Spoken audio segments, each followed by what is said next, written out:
Fala pessoal, sejam bem-vindos a mais um Enfermagens em Pauta, edição número 31.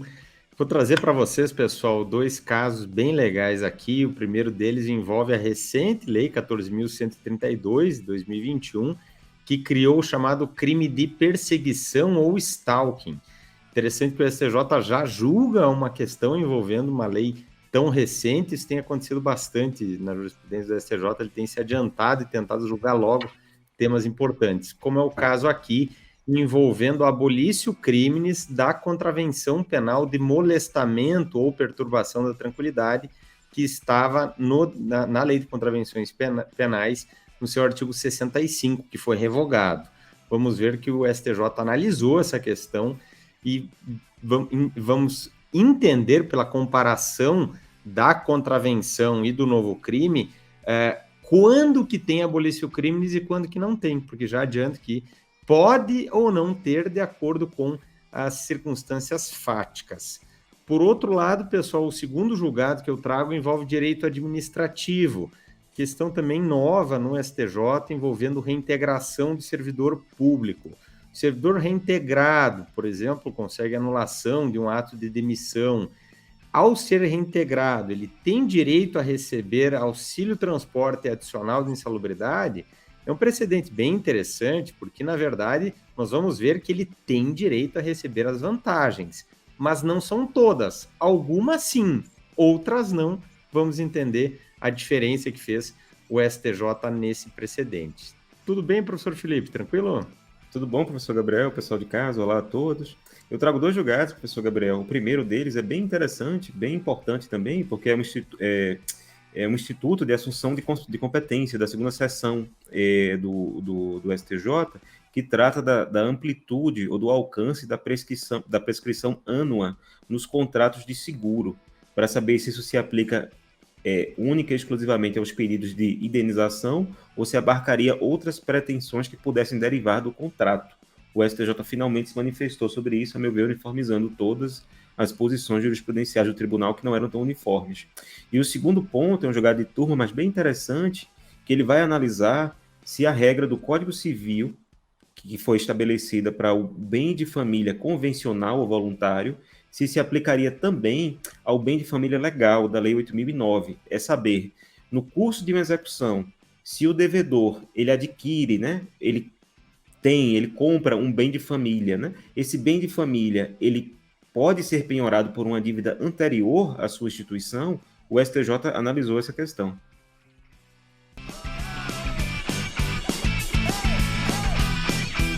Pessoal, vamos lá então com o primeiro julgado que eu trago aqui de direito penal.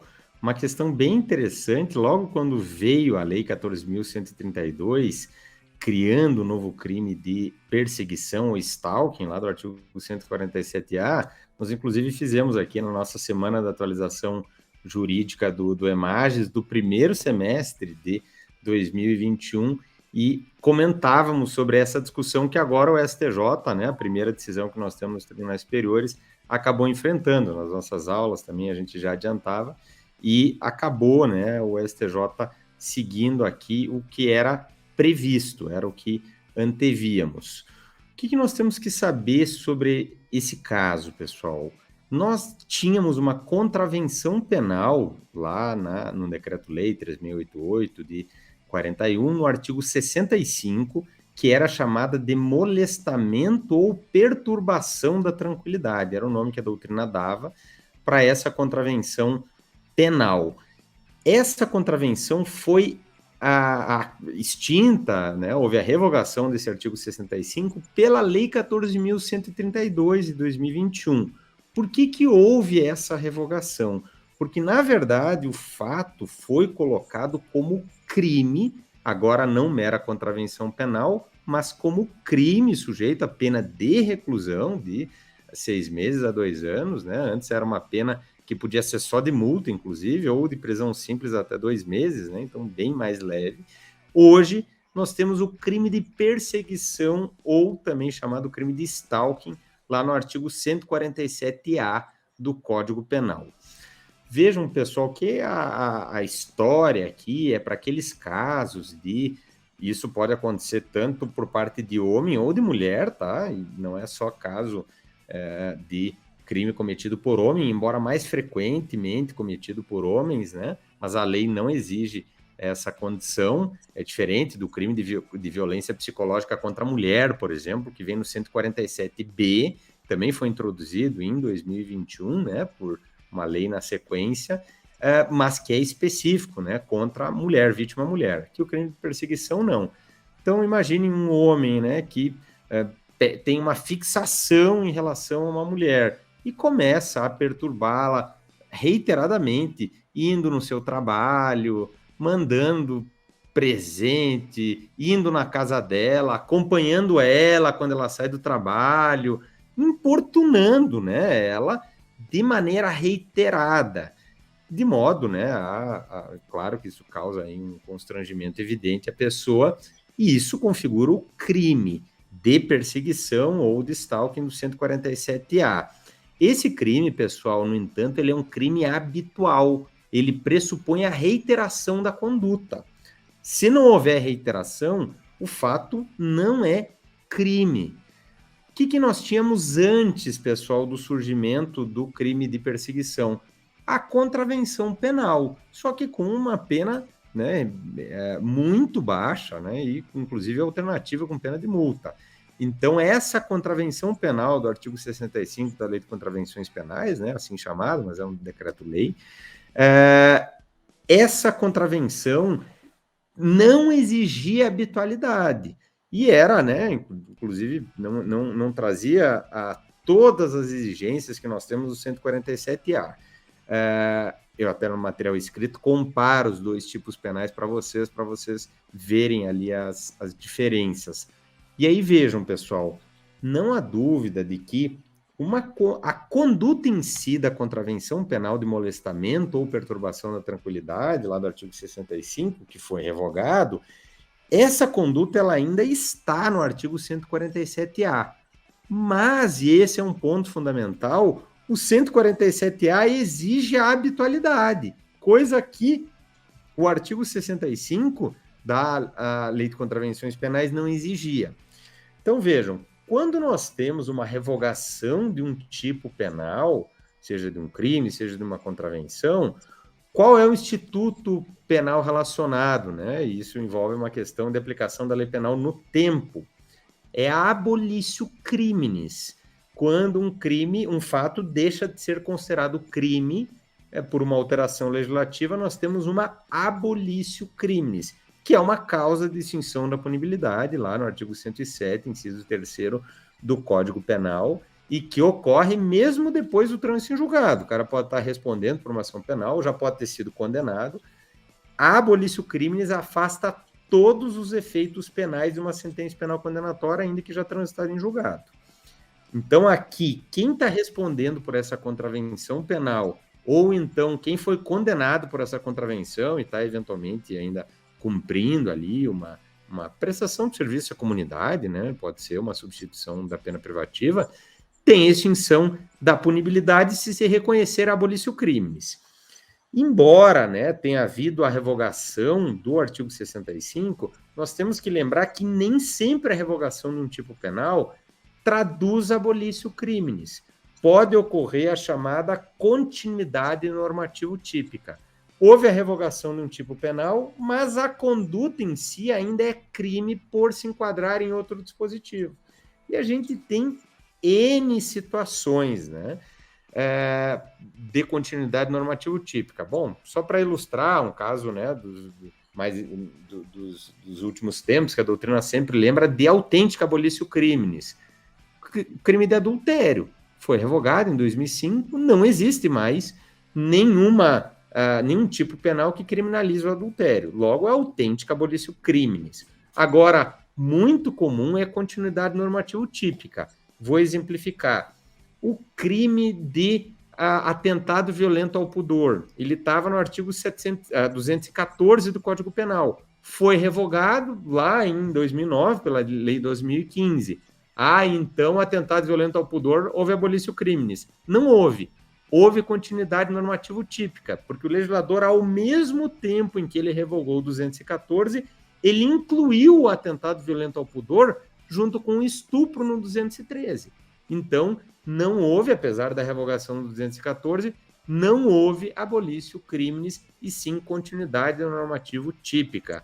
Outro exemplo, o Estatuto do Estrangeiro previa crimes. Houve a revogação do Estatuto do Estrangeiro, esses crimes não foram repetidos na lei de imigração.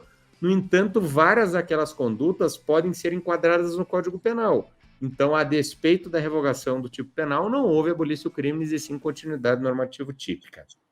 É isso que nós temos em discussão aqui em relação a essa contravenção penal. Vejam, o STJ disse o que já se previa, né? E seguiu a melhor linha, um precedente muito forte, também muito difícil de suplantar. Vejam, a conduta em si da contravenção penal, como eu disse, ela está no crime de perseguição, mas o crime de perseguição exige reiteração, é crime habitual. Logo, o que nós temos? Se houve uma contravenção penal de molestamento, perturbação da tranquilidade, numa conduta que não era reiterada, tem-se abolício crimes, porque o fato não é mais crime, nem infração penal, né? Não é infração penal como um todo, não é nem contravenção e nem crime, depois da Lei 14.132. Mas se a contravenção penal envolvia uma reiteração, o fato ainda se enquadra no artigo 147-A. Logo, continuidade normativo típica e não abolício crimes. No caso concreto, o STJ salientou que houve reiteração da conduta. Logo, o fato ainda é crime, né, pelo enquadramento no 147-A, e afastou abolício crimes. Mas temos que cuidar, pessoal. Não é, e isso não está no resuminho do informativo, tá? Não está no destaque, isso tem que compreender o inteiro teor. Não é toda a contravenção penal do artigo 65 que tem continuidade normativo típica. Nós temos que analisar o caso concreto. Trocando em miúdos, se tem reiteração, não houve abolício crimes, continuidade normativo típica. Se não teve reiteração, em muitos casos não teve, houve abolício crimes. Então, mesmo que o cara já tenha sido condenado pela contravenção, se ele está cumprindo ali a pena, né, vamos decretar a extinção da punibilidade pela abolício crimes. Isso não vai poder ser utilizado como antecedentes criminais, né, porque perdem todos os efeitos penais, sejam os principais, né, ou primários, sejam os secundários, né, como forjar reincidência. Então, precedente bem legal aí do STJ, envolvendo novidade legislativa. E eu só digo, né, que teve aqui um problema que o STJ não analisou, mas que uma hora ele vai ter que enfrentar. A contravenção penal era de ação penal pública incondicionada. O novo crime de perseguição é de ação penal pública condicionada à representação da vítima.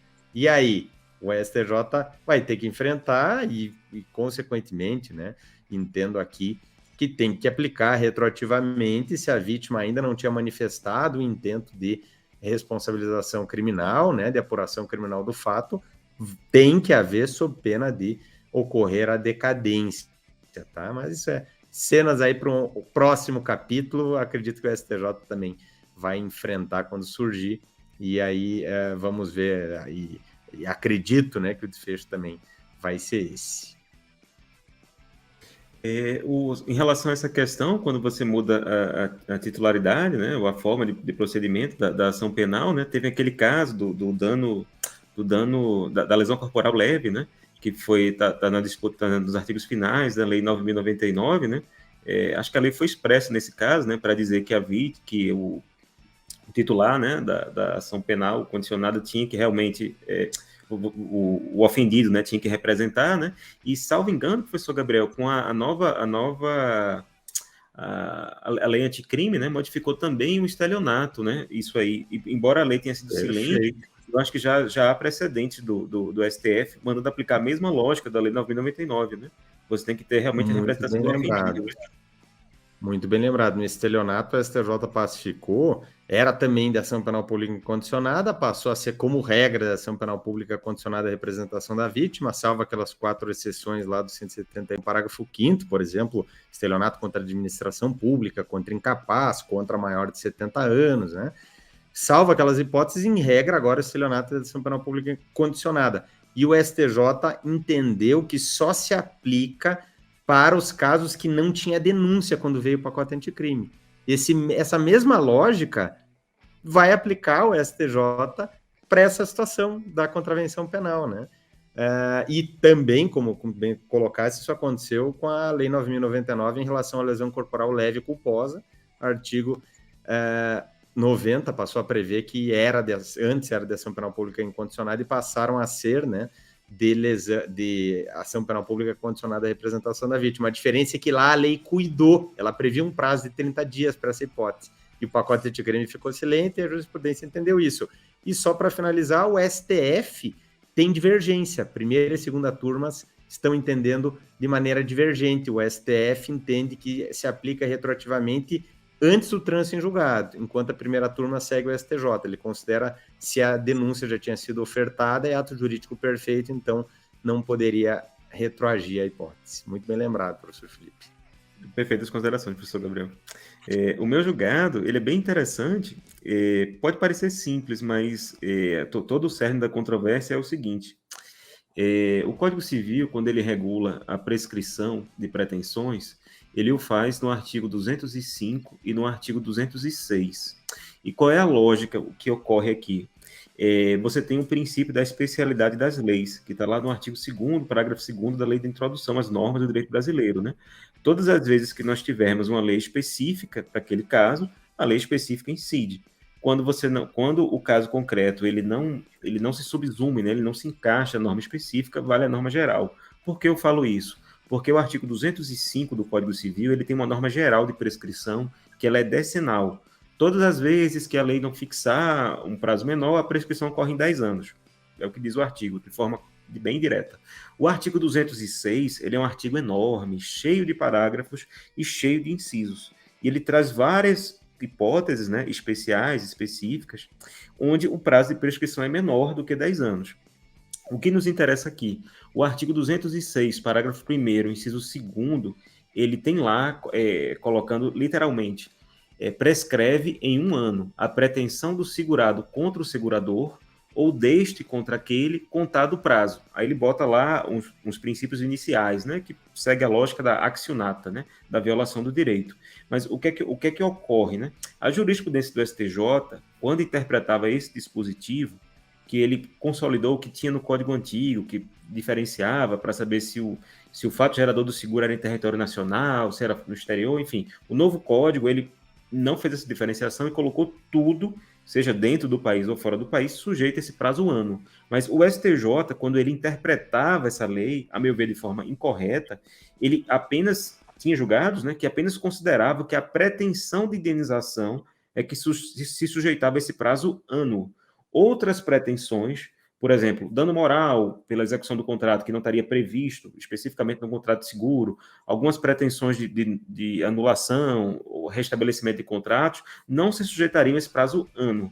Pois bem, o STJ, a meu ver, ele procedeu corretamente, porque o Código não faz essa restrição, se aplica a toda e qualquer pretensão derivada do contrato de seguro. Seja ela em relação à indenização em si, né, ao sinistro pactuado, ou outras pretensões acessórias que possam derivar do contrato de alguma forma, como dano moral, uma pretensão de anulação de alguma cláusula contratual para reduzir o valor do prêmio, né, e que você possa ter uma diferença, né, uma repetição, uma diferença na cobrança, seja o caso em que quando a seguradora foi renovar o seguro, né, colocou cláusulas mais severas ou mais prejudiciais ao segurado, né? Então, o segurado requer o restabelecimento das condições originárias que foram pactuadas, né, no contrato e não na repactuação. Toda e qualquer pretensão, segundo o STJ, se submete ao prazo ano, de 1 ano, independentemente dela se fixar na pretensão de indenização. O caso, professor Gabriel, eu vou só tecer algumas considerações que o STJ colocou, que eu acho importante, porque os próprios ministros, né, foi um entendimento de maioria, ele não foi unânime, alguns ministros divergiram e o próprio Ministério Público, ele entendia que nesse caso não seria prescrição anual. Qual era o caso concreto? Eram dois velhinhos, né, dois aposentados, que usavam, né, um seguro de vida em grupo, e tinham lá a previsão, e esse contrato se renovava anualmente, de tempos em tempos. E à medida que eles foram envelhecendo, né, as cláusulas ficavam mais rigorosas. Não tão somente em relação à idade, né, mas em relação ao que foi pactuado originalmente, o preço aumentou muito em relação ao que seria a previsão inicial, né, do seguro de vida à medida que eles envelheceriam. E eles reclamaram na justiça para dizer que a repactuação que o seguro obrigou, né, através de um contrato de adesão, seria ilícita. Eles queriam a nulidade dessa cláusula, e como tal, eles queriam restabelecer as condições originais que tinham sido pactuadas, que o prêmio que eles pagariam seria bem menor, né? E como tal, eles queriam repetir, ou queriam ter de volta o valor que eles pagaram maior.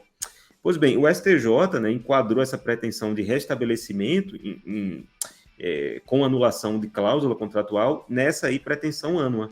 E uma questão curiosa, se o pessoal de casa é mais purista, né, se a gente diferenciar os institutos da decadência e da prescrição, pode até pensar que nesse caso, né, quando você requer a nulidade, né, ou de um contrato todo, ou de uma cláusula contratual, a rigor você não teria uma pretensão, né, porque você não tem um direito de crédito, você não tem uma obrigação de fazer, não fazer, ou de dar coisa, inclusive de pagar de dinheiro, né?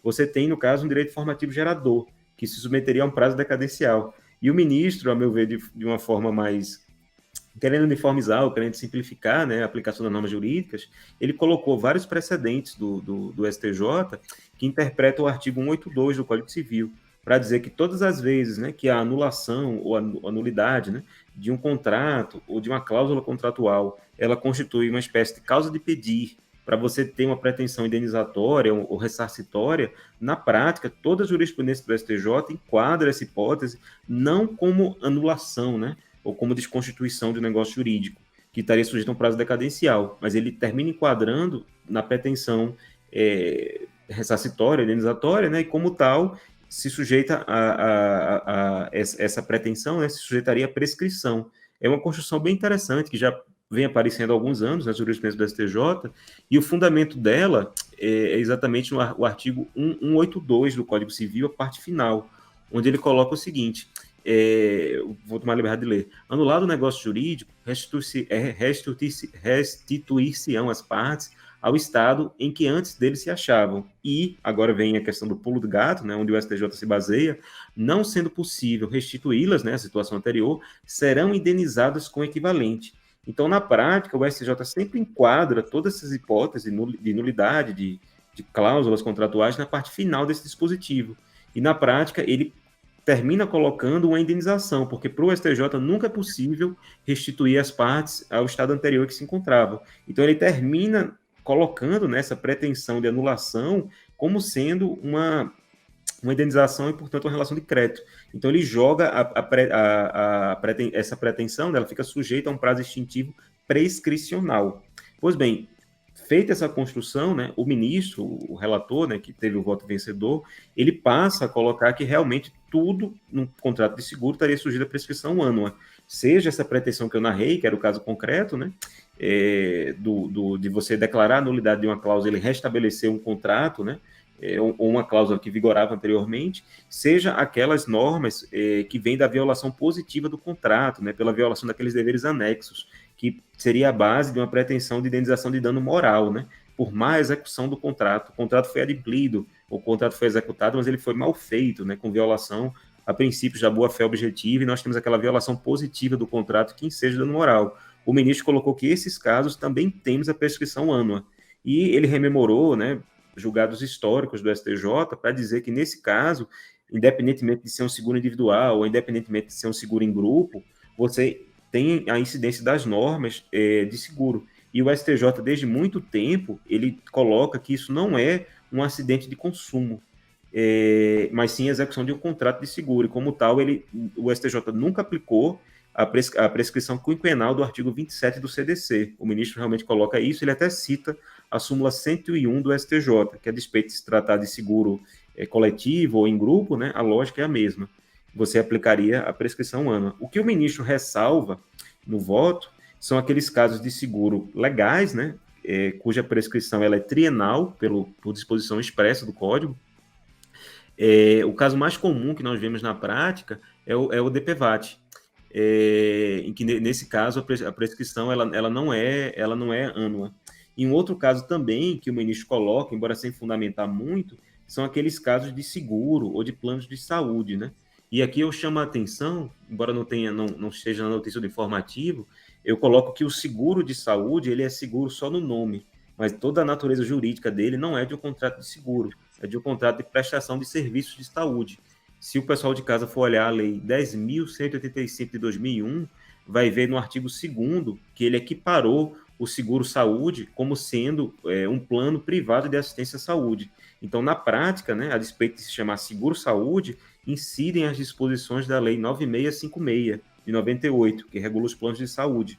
Então, você não teria aí especificamente um instituto, né, o Instituto de Seguro.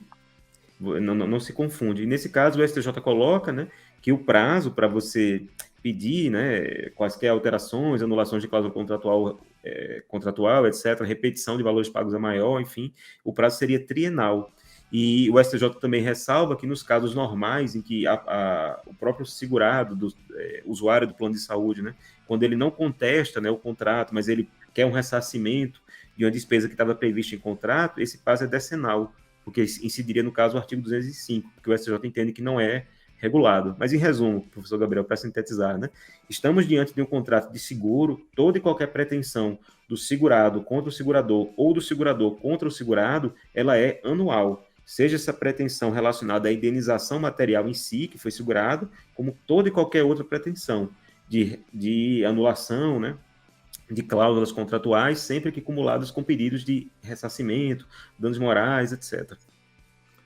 Muito bom, professor Felipe, um caso de grandíssimo alcance, né? O STJ muito técnico, uma discussão muito polêmica, por outro lado, né?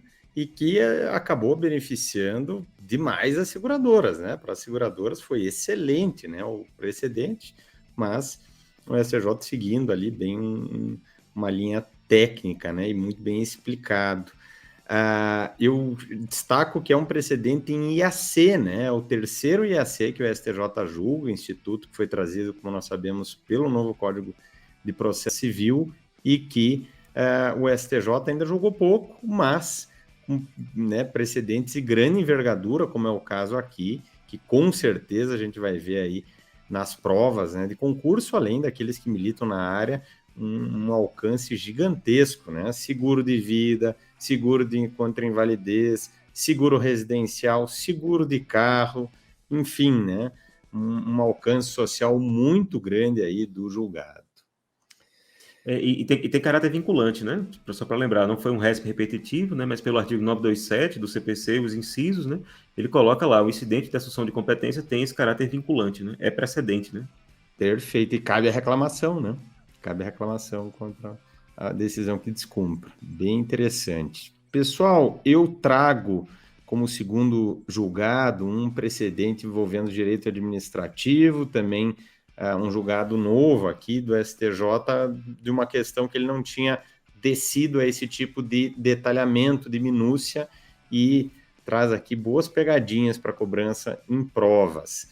O caso cuida, pessoal, de reintegração do servidor público. O que nós temos que lembrar? Reintegração é uma forma de provimento derivado de cargo público, né? Então, pressupõe um vínculo anterior, diferentemente da nomeação, né? Uma forma de provimento aí provimento originário, né? A reintegração é uma daquelas várias hipóteses, como a reversão, como a readaptação, como aproveitamento, formas de provimento derivado, porque pressupõe uma relação com uma situação funcional anterior. Especificamente, a reintegração é para aquelas hipóteses em que o servidor ele é demitido, ele recebe uma pena de demissão a bem de serviço público, e ele consegue anular essa decisão por decisão administrativa ou por decisão judicial. O artigo 28 da Lei 8.112 de 90, que é a Lei dos Servidores Públicos Federais, contempla o Instituto da Reintegração nesses termos e prevê que, nesse caso, o servidor reintegrado tem direito a receber todas as vantagens. Assim diz a lei. Embora, né, seja uma lei para os servidores federais, Normalmente, os estatutos estaduais e municipais acabam copiando, né, os principais pontos da legislação federal. Então, o precedente que cuidou de um caso de servidor público federal, mas que interessa também aí para servidores estaduais ou municipais. Vejam, pessoal, o STJ, interpretando essa previsão, né, do artigo 28, que fala que o servidor reintegrado ele tem direito a todas as vantagens relacionadas ali ao cargo, o STJ fez uma distinção. Ele disse que não tem direito o servidor reintegrado a receber o auxílio transporte e tampouco ele tem direito a receber adicional de insalubridade. Vejam, o STJ lembrou que na jurisprudência dele, ele entende que o servidor reintegrado tem direito, como diz a lei, a todas as vantagens, e ele tem reconhecido, não é só o vencimento do cargo, não é só o subsídio pelo exercício do cargo, ele já vinha reconhecendo o direito ao pagamento do auxílio alimentação, que é de natureza indenizatória, como a gente sabe, e também tem reconhecido o direito, nesses casos, do servidor reintegrado receber os valores correspondentes às férias, que serão indenizadas, e ao terço de férias, que também será indenizado. Nesse precedente, o STJ fez uma distinção e entendeu que não tem direito a pagar nem o adicional de insalubridade, nem o auxílio transporte. O que o STJ disse? Olha, o adicional de insalubridade, ele pressupõe o exercício em condições especiais, né, que possam prejudicar a saúde e a integridade física do servidor, e nós, STJ, já dissemos que tem que ter laudo pericial, só dá para pagar o adicional de insalubridade a partir dali. Então, como um fundamento, né, se disse, né, ele não exerceu a função nessas condições especiais, e também ele falou da questão do laudo. Só abra um parênteses, esse laudo, pessoal, ele não precisa ser individual, tá? Ele pode ser da repartição, da forma de trabalho ali naquela função. Fecha o parênteses, tá? Mas o STJ trouxe esse argumento dizendo que precisa ter o laudo prévio e que não teria um laudo ali em relação ao servidor, mas ele não esclareceu se seria o laudo coletivo ou o laudo individual, que é bem na verdade ele não é necessário, tá? Tem que ter o laudo, mas pode ser o laudo para todos os servidores, não precisa fazer um laudo para cada servidor para receber adicional de insalubridade. A discussão nesse aspecto, né, é que a TNU entendia que o laudo ele era meramente declaratório, então ele retroagiria. E o STJ passou a entender que não, só tem direito a receber a partir da confecção do laudo, né? Mas é uma outra discussão, só como foi referida no precedente, vou abrir o parênteses aqui para vocês. Em relação ao auxílio transporte, o STJ disse, não, é para o deslocamento, então não houve o deslocamento, não tem por que pagar. Agora, né, eu entendo, né, que fica um pouco contraditório a questão do auxílio alimentação. Não trabalhou também, né? Então, por que vamos pagar o auxílio alimentação? Então, o STJ ele não distinguiu, pessoal, o que é remuneratório, o que é indenizatório. Até porque o adicional de insalubridade ele é remuneratório, né? A situação envolve outra questão na argumentação do STJ. Então, ele não fez essa distinção entre remuneratório e indenizatório.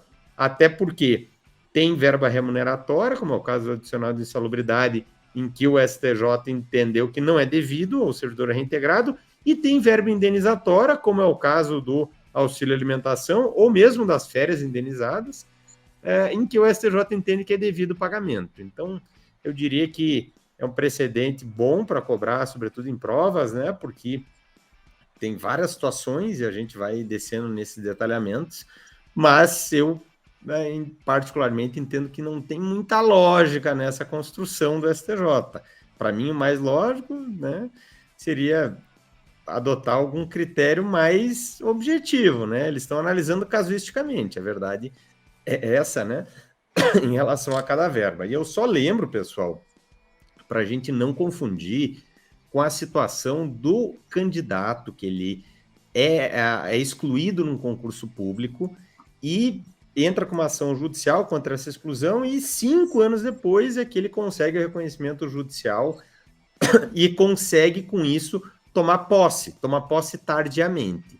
Na posse tardia, por força de decisão judicial que anulou um ato de exclusão do candidato, a jurisprudência do STJ e do STF é pacífica. Em regra, não tem direito a receber bulhufas, não ganha nada, zero. Nem o subsídio, nem o vencimento, nem auxílio alimentação, nem férias indenizadas, nada. Somente terá direito se for comprovada uma arbitrariedade flagrante, que é difícil de comprovar, difícil de acontecer. Normalmente, os casos que têm sido julgados, eles têm negado essa arbitrariedade flagrante, porque às vezes envolve interpretação de uma regra do edital, né? E não propriamente ali um caso que tem uma perseguição bem evidente. Então, só chama atenção que é diferente do caso da reintegração. Poderia entender pela mesma lógica, né? Que reintegrou, qual que é o fundamento do servidor que toma posse tardia? Ele não prestou o serviço, ele não realizou as atividades do cargo. Por isso que a jurisprudência diz que só em caso de arbitrariedade flagrante para coibir, né? Algum tipo de sacanagem. Mas na reintegração a lei é expressa. E não houve o serviço, né? Mas a lei é expressa para dizer que tem direito ao recebimento das vantagens no servidor, no caso, servidor reintegrado. Perfeito, professor Gabriel. Essa distinção que você fez ao final, eu tinha até anotado para fazer também, mas perfeito, nada a acrescentar, acho que exauriu o tema. Perfeito. E agora temos um outro caso envolvendo direito civil, né, professor Felipe? Também um precedente interessante com uma distinção envolvendo, né, bem de família legal, bem de família por ato voluntário e a questão de aquisição no curso de uma execução, né? Uma situação bem interessante. O caso é bem curioso, né? Que você tinha um devedor, né? Que ele estava respondendo por uma dívida no processo de execução, ele já era executado, e no curso da execução ele adquire um imóvel, né? Onde supostamente ele exercia moradia, né? Onde ele residia. Então, no caso, se enquadraria, né? Tecnicamente, como bem de família. E o exequente, nesse caso o credor, né? O que ele tentou fazer foi misturar um pouco de institutos. Porque o artigo 1715 do Código Civil, quando ele vai tratar do bem de família, ele não diz isso com todas as letras, mas se a gente fizer uma interpretação ao contrário senso, nós chegamos à conclusão que o bem de família voluntário, a empenhorabilidade dele só vale para dívidas posteriores à sua instituição. Aí o credor ele queria usar, né, esse dispositivo do Código Civil para tentar reger, ou de alguma forma, né, aplicar para o bem de família legal, que é da Lei 8.009, de 90. Eu vou só ler aqui o 1715, ele coloca: o bem de família é isento de execução por dívidas posteriores à sua instituição. Aí ele bota uma exceção aqui, salvas que provierem de tributos relativos ao prédio ou de despesas de condomínio. Então, para IPTU e para taxa de condomínio, você sempre vai penhorar o imóvel, né? Se entende que, nesse caso, a própria lei ela foi expressa. Mas, se a gente for ler contrário senso, a primeira parte, né, a parte in limine dessa norma, ele coloca: o bem de família é isento de execução por dívidas posteriores à sua instituição. Então, a contrário senso, ele não seria isento, ele seria penhorável por dívidas anteriores à sua constituição. E o que o credor, no caso, alegava é que isso se aplicaria, né? Como ele só adquiriu o bem de família posteriormente à dívida, ainda no curso da execução, para ficar assim bem flagrante, né? Ele disse que você não teria como, que seria uma burla dele, enfim. O ministro, nesse caso, entendeu que o bem de família legal, que está na Lei 8.009, não importa. Ele se aplica para dívidas anteriores ou posteriores à sua instituição. E aqui, na classificação de Ponte de Miranda, né, eu diria que esse bem de família legal, na prática, ele não é bem ele não é bem um ato jurídico estrito sensu, nem um negócio jurídico, porque na prática, mesmo que não haja nenhuma manifestação volitiva, né, do devedor, na prática ele vai fazer jus a essa proteção. Basta que seja o seu único imóvel, da sua propriedade, do seu patrimônio, e ele lá resida, né, que são os requisitos da lei. Então, isso seria muito mais, esse bem de família legal, né, da Lei 8.009, seria muito mais um fato jurídico, estrito sensu, ou um ato-fato jurídico, né, como foi praticado por um ser humano, na minha opinião, né, seria muito mais um ato-fato jurídico, né, independe de qualquer manifestação volitiva do devedor. O que realmente se enquadraria, né, como um ato jurídico estrito sensu, ou até mesmo um negócio jurídico, né, que exigiria uma vontade do devedor, seria o bem de família voluntário, né, que está previsto lá no Código Civil. O ministro relator, né, dessa notícia do informativo do STJ, trata os dois, né, para dizer que eles são harmoniosos, são institutos, né, que retratam o bem de família, mas que na prática eles não se confundem, né. O bem de família legal, ele realmente traz as condições e elas são bem, assim, bem diretas, né. E a própria lei do que estabelece o bem de família não coloca esse marco temporal, né, de quando é que surge o bem de família, de quando surge a dívida. Não há problema. O bem de família legal ele pode surgir antes ou depois da constituição da dívida, inclusive num curso de processo de execução, que foi exatamente o que se sucedeu, né. O ministro entendeu que realmente vigeria a empenhorabilidade do bem, né.